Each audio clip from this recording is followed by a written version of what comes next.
বন্ধুগণ, সকলে কেমন আছেন? আশা করছি নিশ্চয়ই ভালো আছেন। আমরাও ভালো আছি। আজকে তো রথ চলছে, বিকেলের দিকে আর রথ দেখতে যেতে পারিনি। সকালে তো গেছিলাম, সবটাই দেখে এসেছি। তো একটু চপ করি চলুন, আজকে রথের দিন তো অনেক কিছুই তো লোকে খায় বাইরে বাইরে। তো জন্য শুকনো লঙ্কা আর দিয়ে ভেজে একটুখানি ভাজা মশলাটা করে নিই। আর একটুখানি চপের মধ্যে একটু বেশ বাদাম টাদাম দিলে খুব ভালো লাগে খেতে, তাই না?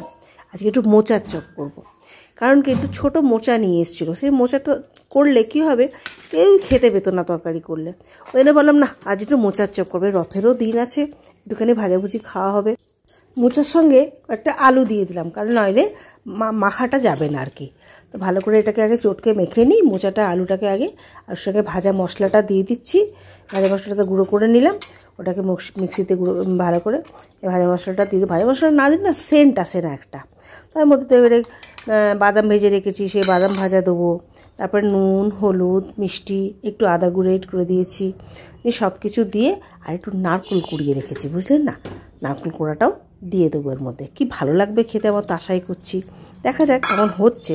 ওদিকে কর্তাকে বলেছি, যাও জিলাপি আর পাঁপড় নিয়ে এসো, পাঁপড় ভেজে দেবো আর জিলাপি দেবো সঙ্গে করে। ও এখন জিলাপি আনতে গেছে। এদিকে এগুলো মেখে টেকে নিয়ে এবারে রেডি করে রাখছি। এবার একটুখানি ব্যাটারটা তৈরি করে নিই বেসনের। একটু নুন হলুদ দিয়ে একটু খাবার সোডা দিয়ে ব্যাটারটাকে তৈরি করে নেবো। আমার বাড়িতে আবার ঝালটা একটু বেশি দেওয়া যায় না। আমার কত তো খেতেই চায় না, ছেলেরাও তো খায় না। এবার কম ঝাল দিয়েই তৈরি করবো, আর কি আর করা যাবে। একটু সামান্য করে জল দিয়ে ফার্স্টে মাখবো, তারপর যদি জল লাগে তখন আবার দেবো। চলুন ব্যাটারটা তৈরি করে নিই।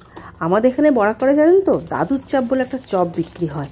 অ্যাকচুয়ালি একটা সময় একজন বুড়ো মানুষ ছিলেন, সে তাকে আমরা দাদু দাদু বলতাম, সে এই চপটা তৈরি করতো, দাদুর চপ বলে। তো যাই হোক, সেই দাদুর চপটা এত সুন্দর খেতে, বড়া করে খুব বিখ্যাত ওই দাদুর চপ। বেশ ঝাল, প্রচণ্ড ঝাল। কিন্তু এখন না দাদু নেই, কিন্তু এখন নাতি আছে। সেই নাতি কিন্তু স্বাদ কিন্তু সে একই রয়ে গেছে। দাদুও যেরকম তৈরি করতো, নাতিও ঠিক সেই রকমভাবেই তৈরি করতো। চলুন, আমারও চপ রেডি হয়ে গেছে।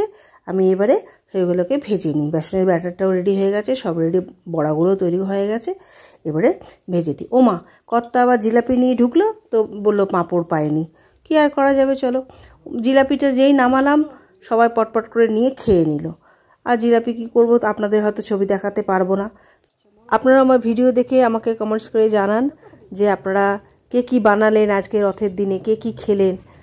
তো চলুন, আমার চপ ভাজা হয়ে গেছে, এবার চপগুলো তুলে ফেলি এবং নিজেরা খেয়ে নিই। তো আমার রেসিপিটা আপনাদের কেমন লাগলো অবশ্যই জানাবেন, এবং ভালো লাগলে অবশ্যই নিজেরা বাড়িতে করে খান, আশা করছি। দেখতে তো খুবই সুন্দর হয়েছে চপটা, এবং মুচমুচেও খুব হয়েছে।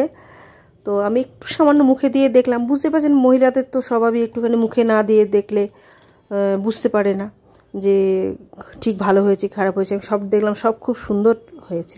তো চলুন, আমরা এখন এগুলো খাই। আপনার সবাই সঙ্গে থাকুন, পাশে থাকুন। আজকের মতো ভিডিওটা এখানেই রাখছি। অনেক অনেক ধন্যবাদ সকলকে। আর লাইক, কমেন্ট, শেয়ার অবশ্যই করবেন। Bye bye.